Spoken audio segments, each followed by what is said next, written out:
मैं Gita Paliwal BA final में फिर से आपका स्वागत करती हूँ। हम पढ़ रहे थे शीत युद्ध के कारण, जिसमें 2 वीडियो आ चुके। तीसरा वीडियो ये शुरू होगा, ये लास्ट है हमारा वीडियो, जो शीत युद्ध के कारण आपके बीए फाइनल के लिए 12 पॉइंट काफी 15 नंबर का आता है आपका प्रश्न, इसलिए ये काफी। अब 9वां पॉइंट है अणु बम का आविष्कार। शीत युद्ध के काल में ये बहुत ही ज्यादा, मतलब शीत युद्ध का कारण बन सकता है अणु बम का आविष्कार। अणु बम का तो आपको पता है कि जब द्वितीय विश्व युद्ध 1945 में चला था, उस समय अमेरिका ने जापान के 2 शहरों में, हिरोशिमा और नागासाकी, हिरोशिमा पर 6 अगस्त और नागासाकी पे 9 अगस्त 1945 को अणु बम गिराए थे। तो उसमें क्या हुआ बच्चों कि 1945 में उन्होंने अणु बम का आविष्कार पहले ही कर चुके थे और जापान के दोनों शहरों में उन्होंने अणु बम गिराए। ये बात कब किसको पता चली? रूस, ब्रिटेन को तो वो उनके साथ ही था, फ्रांस, चाइना, सबको पता चल गई कि ये अणु बम इन्होंने आविष्कार किया। तो सभी देश मानने लगे, जो विकसित देश है वो भी मानने लगे कि हमारे पास भी अणु बम होने चाहिए, नहीं तो अमेरिका हमें दबाता रहेगा। तो अणु बम उन्होंने बनाया, तब रूस को तो पता ही नहीं था, ब्रिटेन और अमेरिका को पता था। तो ये बात किसको पता चली? सोवियत संघ को, और वो नाराज हो गया और शीत युद्ध का कारण बना। तो आपको ये भी आपको दिमाग में होना चाहिए बच्चों के, ये अणु बम जो बनाए गए कब, किस देश ने बनाए? तो अमेरिका ने 1945 में अणु बम का आविष्कार किया था, रूस ने 1949 में, ब्रिटेन ने 1954 में और फ्रांस ने 1959 में। चाइना पीछे नहीं रहा, चाइना के हम भी बनाए, तो चाइना ने 1964 में ये अणु बम बनाए। ये सब बनाने के बाद इन्होंने ये घटना और भी आई बच्चों कि ये सब अणु बम बनाने के बाद मना कर दिया कि अब संधि जो हुई कि अप्रचार संधि, यानी अणु बम कोई नहीं बनाएगा, न ही प्रचार करेगा। भारत ने मना कर दिया, भारत कह रहे थे हम तो बनाएंगे, क्योंकि आप हमारी सुरक्षा के लिए हमें अणु बम बनाने बहुत ही जरूरी है। तो भारत ने इन संधि पर हस्ताक्षर नहीं किए। फिर बाद में भारत ने कब पहला परमाणु बम 1974 में इंदिरा गांधी के समय में बनाया। फिर 1998 में अटल बिहारी वाजपेयी के समय हमने भी परमाणु बम बना दिया और अपनी देश के लिए हमने तरक्की की। तो ये बात आई, ये भी शीत युद्ध का कारण बना। ये तो मैं एक्स्ट्रा आपको बता दूं कि ये भी आया सामने और भारत विकासशील की ओर बढ़ा, पहले पिछड़ा हुआ था जैसे, और इसीलिए उन्होंने संधि नहीं की कि संधि की तो हमें बम नहीं बनाने पड़ेंगे, कभी हमारे सुरक्षा पर कोई आ जाए, समस्या आ जाए तो किसके भरोसे हम देश रहेगा। तो इसलिए भारत ने ही काम किया। दूसरी बात आई 10वां पॉइंट, बर्लिन की नाकेबंदी। बर्लिन की नाकेबंदी आपको पता ही, बर्लिन की नाकेबंदी 1948 में हुई थी। बर्लिन की नाकेबंदी क्या है? ये जर्मनी, पूर्वी जर्मनी और पश्चिमी जर्मनी 2 भागों में बांटा गया था। बीच में बर्लिन नाम की जगह पर वहां पे एक दीवार खड़ी कर दी थी। पूर्वी ओर तो किसका अधिकार था? सोवियत संघ का, और पश्चिम में अमेरिका वगैरह ये सब आते। तो जर्मनी को आपस में बांट दिया। अब जर्मनी वाला न तो पूर्व से पश्चिम जा सकता है और नहीं पश्चिम से पूर्व में आ सकता है। तो ये भी युद्ध का कारण बना, शीत युद्ध का कारण बना कि बर्लिन की नाकेबंदी कर दिया। वो तो ध्वस्त बाद में, ये फिर मैंने 9 नवंबर 1989 को बर्लिन की दीवार ध्वस्त हो गई, यानी गिरा दी गई।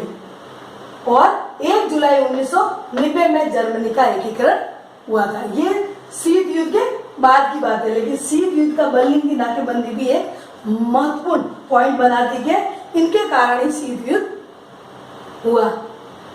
अब है 11 पॉइंट। 11 पॉइंट में है सोवियत संघ द्वारा बार बार वीटो का प्रयोग करना।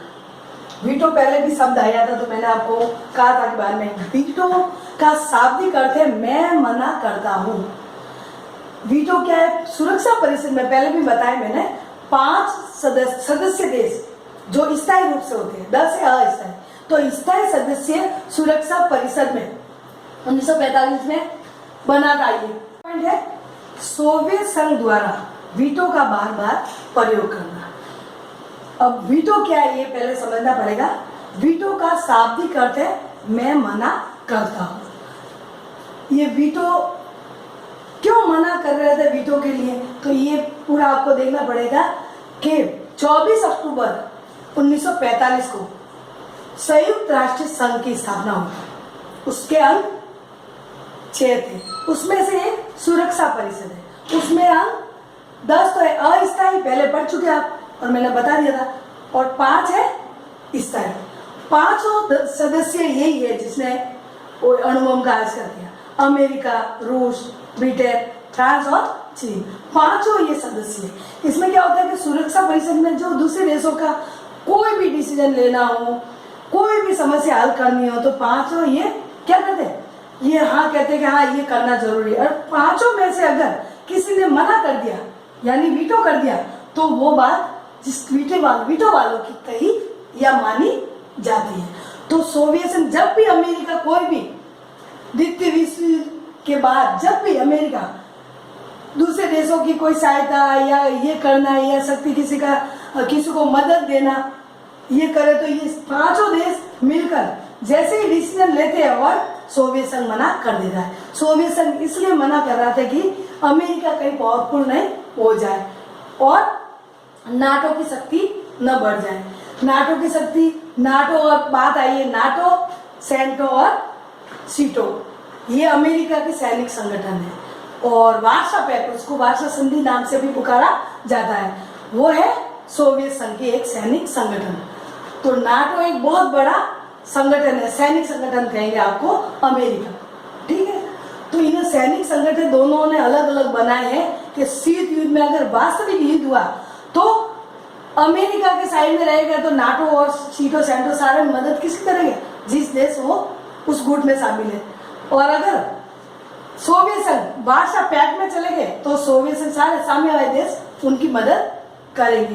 तो वो अपने अपने साइड में मिलाने के कारण ये शीत युद्ध चल ही रहा था। ऊपर से ये वीटो कर रहा था सोवियत संघ बार बार इस संयुक्त राष्ट्र संघ में। तो ये बार बार वीटो के कारण अमेरिका उनसे नाराज हुआ और शीत युद्ध का कारण बना। लास्ट पॉइंट है सोवियत संघ की लैंड लीज सहायता बंद करना। द्वितीय क्या हुआ था बच्चों, द्वितीय विश्व युद्ध के बाद अमेरिका क्या करता था, सोवियत संघ की आर्थिक मदद करता था। आर्थिक मदद इसलिए करता था कि अमेरिका उनसे थोड़ा शक्तिशाली था।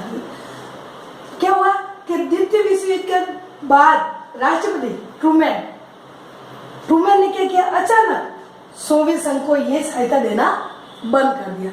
उस सहायता को ही लैंड लीज कहा जाता है। तो सहायता देना बंद कर दिया तो सोवियत संघ नाराज हो गया। वैसे कम, बहुत ही अल्प मात्रा में थी सहायता, तो वैसे इनको कोई फर्क नहीं पड़ा, लेकिन सोवियत संघ को लगा कि ये मुझसे दुश्मनी लेना चाहता है, इसलिए सोवियत संघ उनसे नाराज हुआ और शीत युद्ध का कारण बना। तो यही है बच्चों के शीत युद्ध का कारण। कभी सोवियत संघ ने इनके ऊपर हावी रहा, कभी अमेरिका सोवियत संघ के ऊपर हावी रहा। आखिर में शीत युद्ध के बाद लास्ट में 1991 में सोवियत संघ का क्या हुआ,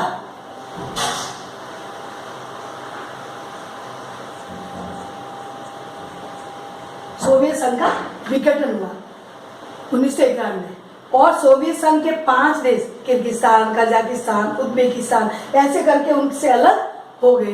15 राज्यों का, गणराज्यों का ये एक देश था सोवियत संघ, तो वो उनके टुकड़े हो गए। तो उनका नाम अब वर्तमान में इनका नाम है रूस। और जो अलग हुए देश 5 उनको रसिया नाम से जाना जाता है। तो जैसे ये सोवियत संघ का विघटन हुआ और शीत युद्ध समाप्त हो गया। ठीक है, आगे पढ़ेंगे हम कल शीत युद्ध के प्रभाव। ठीक है बच्चों, ये 15 नंबर का आता है सवाल, आप उसमें से सारे पॉइंट कर सकते हैं। पॉइंट ऐसे तो 20-25 हो सकते हैं, लेकिन इतना आपको बीए फाइनल लेवल के लिए 15 नंबर का सबसे बड़ा निबंधात्मक आता है। उसमें आप सिर्फ ये 12 पॉइंट करोगे तो काफी है। छोटे सवाल भी आते हैं 2-2 नंबर के, 7-7 नंबर के। तो जैसा नंबर आपके अंकों के अकॉर्डिंग ही आपको लिखना है। ठीक है, तो कल हम पढ़ेंगे शीत युद्ध के प्रभाव। बाय बेटा।